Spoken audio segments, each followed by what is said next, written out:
ರೈತ ಹೋರಾಟಕ್ಕೆ ದಿನಾಂಕ 24/11/2025 ಮೆಕ್ಕೆಜೋಳ ಕುಸಿತದ ಬಗ್ಗೆ ಮಾನ್ಯ ಜಿಲ್ಲಾಧಿಕಾರಿಗಳ ಮುಖಾಂತರ ಖರೀದಿ ಕೇಂದ್ರ ತೆರೆಯಬೇಕು ಅಂತ ಹೇಳ್ಬಿಟ್ಟು ನಿನ್ನೆ ಬೃಹತ್ ಪ್ರತಿಭಟನೆಯನ್ನು ಹಮ್ಮಿಕೊಳ್ಳಲಾಗಿತ್ತು.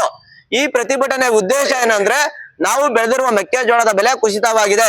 ಇದುವರೆಗೂ ರಾಜ್ಯ ಸರ್ಕಾರಕ್ಕೆ ಸಿದ್ದರಾಮಯ್ಯವ್ರಿಗೆ 3 ಸರಿ ಮನವಿ ಕೊಟ್ಟಿದ್ರು ಇಲ್ಲ. ಉಸ್ತುವಾರಿ ಸಚಿವರು ಬರೀ ಹಾಸನಾಂಬ ಜಾತ್ರೆನ ಹಾಸನದಲ್ಲಿ ಉತ್ತಮವಾಗಿ ಮಾಡ್ಕೊಂಡೋದ್ರು. ಆದ್ರೆ ರೈತರನ್ನ ಬದುಕನ್ನ ಕಟ್ಕೊಳಕ್ಕೆ ಒಂದು ದಿವಸ ನಾವು ಮೀಟಿಂಗ್ ಮಾಡಿಲ್ಲ. 5400 ಜನ ನಾವು ಕಳಪೆ ಬಿತ್ತೆ ಬೀಜದಿಂದ ನಾಶವಾಗಿದೆ ಅಂತ ಹೇಳ್ಬಿಟ್ಟು ಮಾನ್ಯ ಜಿಲ್ಲಾಧಿಕಾರಿ ನೇತೃತ್ವದಲ್ಲಿ ಒಂದ್ ಸಭೆ ಮಾಡಿಸಿದ್ರು. ಆ ಸಭೆಗೆ ವರದಿ ಕೊಟ್ಟಿದ್ದಾರೆ. ಇದುವರೆಗೂ 1 ಪೈಸಾ ನಮಗೆ ಬಂದಿಲ್ಲ. ಆದ್ರಿಂದ ಈ ಬೆಳೆದಂತ ಬೆಳೆ ಒಂದು ಮೂಟೆ 2100 ರೂಪಾಯಿ ಗೊಬ್ಬರ ಆಗಿದೆ. ಒಂದು ಎಕರೆ ಜೋಳ ಬೆಳಿಬೇಕು ಅಂದ್ರೆ ಮಿನಿಮಮ್ 40,000 ಖರ್ಚಾಗುತ್ತೆ. ಆದ್ರೆ ನಮ್ಮನ್ನ ಕೇಳೋರೇ ದಿಕ್ಕಿಲ್ಲ, ಆ ಪರಿಸ್ಥಿತಿ ಐತೆ. ಆದ್ರಿಂದ ಅಹೋರಾತ್ರಿ ಧರಣಿಯನ್ನು ಕಣಗಾಲ್ ಮೂರ್ತಣ್ಣನವರು ಮತ್ತು ನಮ್ ಗ್ಯಾರಂಟಿ ರಾಮಣ್ಣ ಬೇಲೂರು ಎಲ್ಲರೂ ಸೇರಿ ನಾವು ಇದುವರೆಗೂ ಕದ್ಲಲ್ಲ. ನಮಗೆ 2400 ರೂಪಾಯಿ ರಾಜ್ಯ ಸರ್ಕಾರ, ಕೇಂದ್ರ ಸರ್ಕಾರದ MSP, ರಾಜ್ಯ ಸರ್ಕಾರದ 600, 3000 ರೂಪಾಯಿ ಕೊಡ್ಬೇಕು, ನಾವು ಕದಲ್ಬೇಕು ಅಂತ ಹೇಳ್ಬಿಟ್ಟು ಗಟ್ಟಿತನದ ಹೋರಾಟ ಹಮ್ಮಿಕೊಂಡಿದ್ವಿ.